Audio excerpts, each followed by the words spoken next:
नमस्कार, मैं Soni Jha front line 24 में आप सभी का स्वागत करती हूं। रविवार को भवारा लक्ष्मी सागर में एक जनसभा को संबोधित करते हुए मेयर प्रत्याशी शाहजहां ने कहा कि आप एक बार मेरे ऊपर भरोसा करें, नगर निगम क्षेत्र में विकास की गंगा बहेगी और परिवर्तन जरूर दिखेगा। उन्होंने अपने संबोधन में क्या कहा, सुनिए वीडियो में।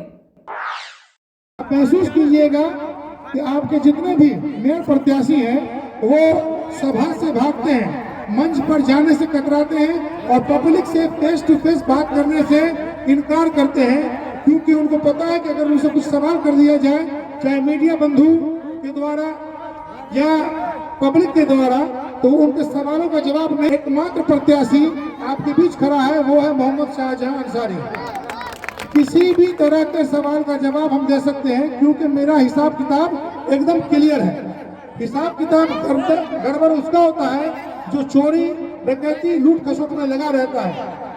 मैं लक्ष्मी सागर हो या जहां पर भी जाता हूं, वहां के गरीबों को खास तौर से मैं मुखातिब होता हूं, उनसे बात करता हूं, उनको समझाता हूं। इस संदर्भ में कि आप महसूस कीजिए कि जो बड़े लोग हैं, जो पैसे वाले लोग हैं, जो जमींदार लोग हैं, या जिनके आबाओ अजदाद बाप दादा ने बहुत सारी प्रॉपर्टी दी है, उनको अभी कोई दिक्कत नहीं है। लेकिन गरीबों की जमीन टुकड़े टुकड़े में बढ़ जाती है।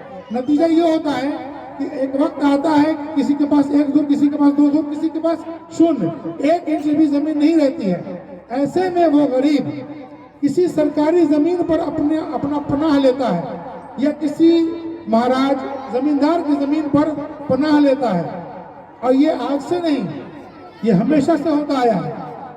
लेकिन अब एक नई परिपाटी मधुबनी में शुरू हुई है कि ऐसे जमींदार महाराजों की जमीन का गलत पेपर बनाकर लोग उस जमीन को घेरना शुरू कर दिए हैं, और वहां से गरीबों को उजाड़ना शुरू।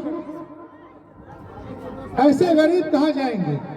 सरकारी जमीन से या राजा महाराजा की जमीन से अगर गरीबों को बेदखल कर दिया जाए तो वो कहाँ जाएंगे? ऐसे लोगों को रोकना एकदम जरूरी है। आपके बगल में ही एक मामला है, बगल में क्या, पूरे शहर में एक शख्स है जो हर जगह पोखर भर रहा है, सरकारी जमीन का फर्जी पेपर बना के अतिक्रमण कर रहा है, और राजा महाराजा की जमीन जो यूं ही पड़ी हुई है, जो किसी गरीब के काम आ रहा है, उसको भी वो फर्जी पेपर बना के किसी माध्यम से बेच रहा है। कुल मिलाकर नुकसान सबसे ज्यादा गरीबों का है।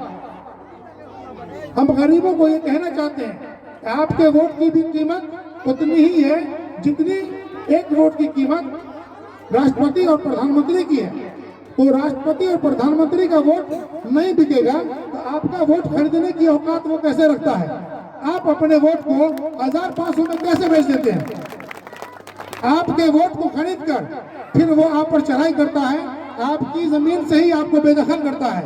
देखिए, एक बात को गांठ बांध लीजिए, सरकार कहीं पर किसी गरीब को हटाती है तो उससे पहले उसके बसने की व्यवस्था करती है, फिर हटाती है। लेकिन ये लोग सरकारी जमीन या राजा महाराजा की जमीन, उस पर बसे हुए लोगों को अपने बाहुबल से खाली करवाते हैं। ऐसे लोगों को मुंह तोड़ जवाब देना मुझे आता। आप लोगों को भी मेरा साथ देना चाहिए।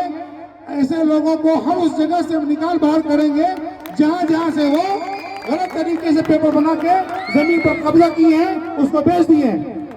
बहुत सारी बातें हैं, आवास का मामला लीजिए, शौचालय का मामला लीजिए, चाहे पेंशन से जुड़ा हुआ मामला हो, राशन कार्ड से जुड़ा हुआ मामला हो। हम अपने वार्ड में पिछले 15 सालों से काम करते आए हैं। इन सब काम के बारे में हम यहाँ पर मौजूद हमारे भाई मुकेश दास जी, गोपाल जी और बहुत सारे लोगों ने, राजकमल जी ने भी बताया।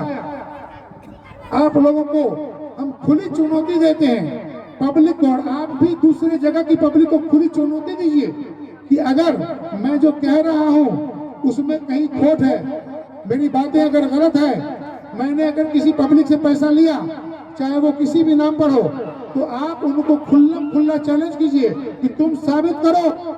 अगर शाहजहां अंसारी ने किसी से पैसा लिया है ऑफिस खर्च के नाम पर, आवास के नाम पर, या किसी भी नाम पर, तो वो अपनी उम्मीदवारी देगा।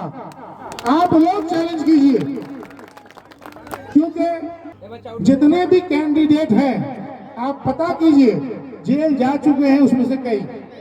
जिन लोगों के बारे में पता चलता होगा कि ये बहुत खर्च कर रहे हैं और वो रेस में, अगर ऐसा लगता हो आपको, रेस में तो वैसे कोई है ही नहीं, आप जब हमारे साथ हैं तो रेस में कौन माइक लावेगा भाई? मैं अपनी माँ बहनों से कहना चाहता हूँ, हमारे साथ हैं तो कोई दूसरा कहाँ से रेस में आ जाएगा?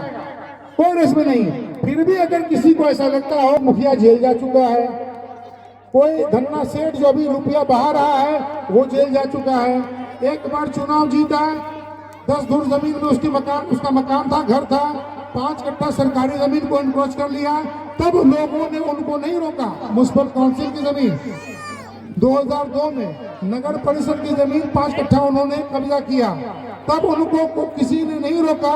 आज उनका मन इतना बड़ा हो गया कि सभी राजा महाराजा और सरकारी जमीन को वो घेरते फिर रहे हैं। तो गलत कर जब कोई कर रहा हो, कोशिश ये होनी चाहिए कि उसको वहीं पर रोकिए, वरना उसका सीना चौड़ा हो जाएगा और वो गलती करता रहेगा। अपने हिस्से की बढ़ती पूरी ईमानदारी है। सही मेयर का चुनाव अब आप लोगों की जिम्मेदारी है। बस इस जिम्मेदारी को आप लोग निभाइए, उसके बाद देखिए कि आपका नगर निगम कितना अच्छा नगर निगम बनेगा।